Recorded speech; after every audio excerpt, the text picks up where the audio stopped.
أعوذ بالله من الشيطان الرجيم. بسم الله الرحمن الرحيم.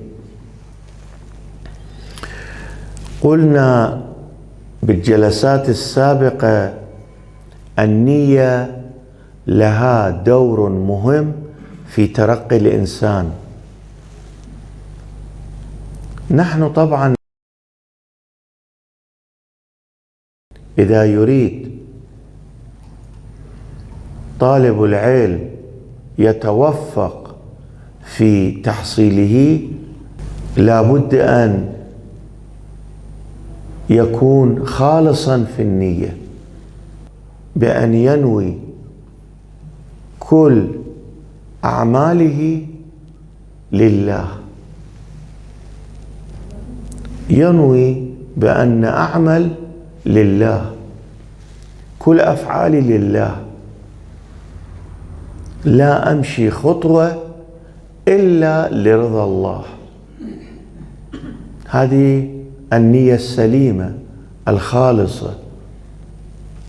والإنسان إذا كان خالصا في النية الله سبحانه وتعالى يرفعه، يعطيه مقام عظيم.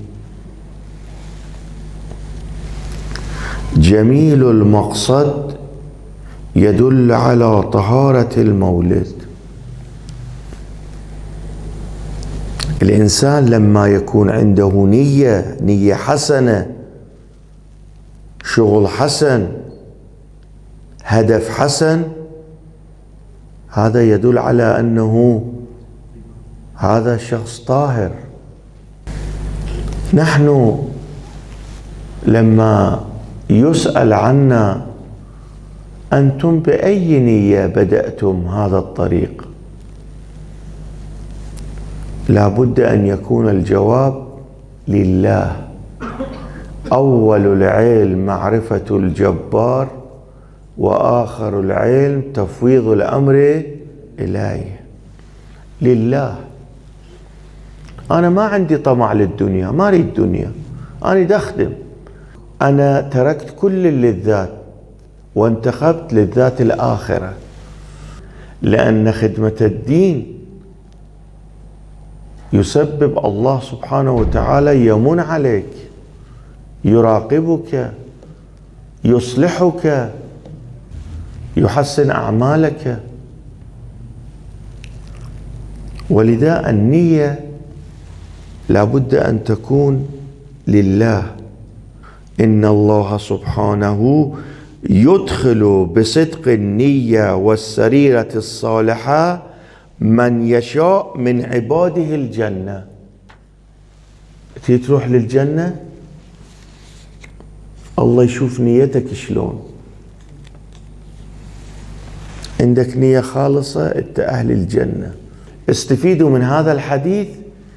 إذا كان نيتك خالصة الله يوفقك في التحصيل، الله يوفقك في التحصيل، يأخذ بيدك.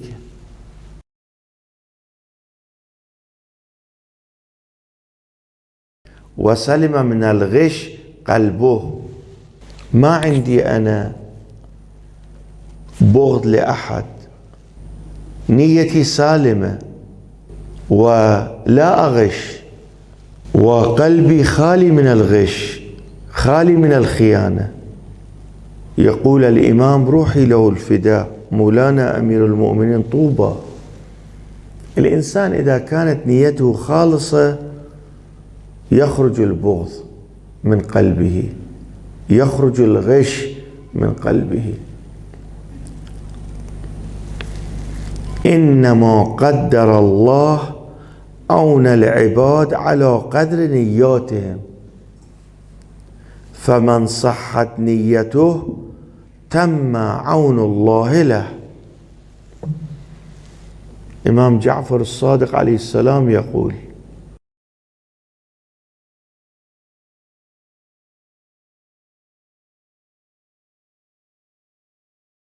يمن عليك بعنايات وأمور عالية أيضا، لأن أنت نيتك عالية، أنت خالصا مخلصا في أداء التكليف أو في الخدمة، أو لنصرة الدين، الله سبحانه وتعالى يعطيك أجر عالي، عناية عالية. مولانا أمير المؤمنين يقول: أفضل الذخائر حسن الضمائر. هذه الأحاديث تدل على أن إذا صلحت نفسك النية تكون خالصة، وإلا لا. أفضل الذخائر يعني أحسن شيء في وجود الإنسان يكونها في وجوده حسن الضمائر، يكون قلبه طاهر. ولذا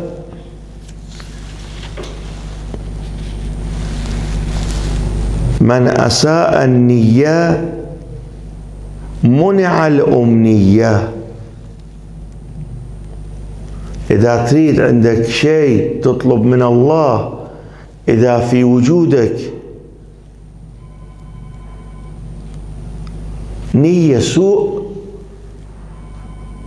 ما توصل إلى طلبك، إلى تلك النية. أنوي أحتاج شيء ولكن نيتي غير صادقة، عندي نية سوء، الله سبحانه وتعالى لم يستجيب طلبي. ادعوني أستجب لكم، لها شرائط، لا بد أن تحصل تلك الشرائط، وإلا بدون تحصيله لا يمكن. من حسنت نيته أمده التوفيق. نيتك إذا خالصة الله سبحانه وتعالى يأخذ بيدك، يمدك في الحياة للخدمة، يحسن عملك. الله سبحانه وتعالى يرتب أمورك. القدرة بيد الله. لماذا نحن نتصور أن بعض الأشياء بدون الله سبحانه وتعالى تسبب توفيقنا؟ قط لا يمكن هذا. التوفيق كله من الله، النعمة كلها من الله. لا يمكن أن أحد يأخذ بيدنا غير الله. نعم، أهل البيت روحي لهم الفداء، وبالتوسل بهم نصل إلى ما نريد، ولكن لا بد أن تكون النية خالصة. بدون النية الخالصة لا يمكن الوصول إلى ما تريده. ولذا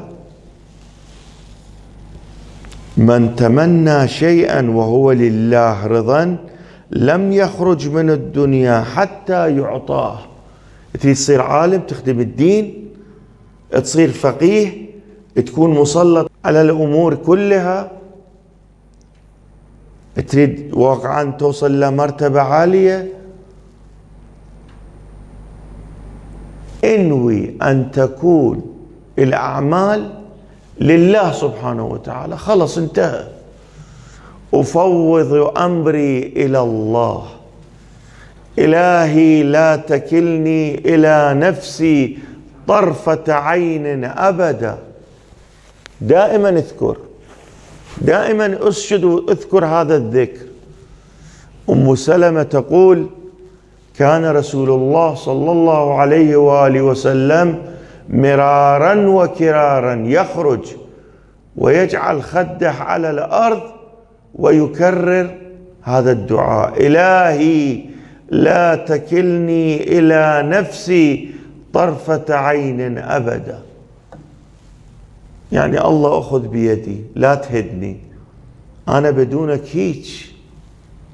وإن شاء الله نستمر بالكلام بالجلسات الآتية، والحمد لله رب العالمين.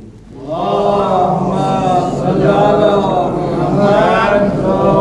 محمد.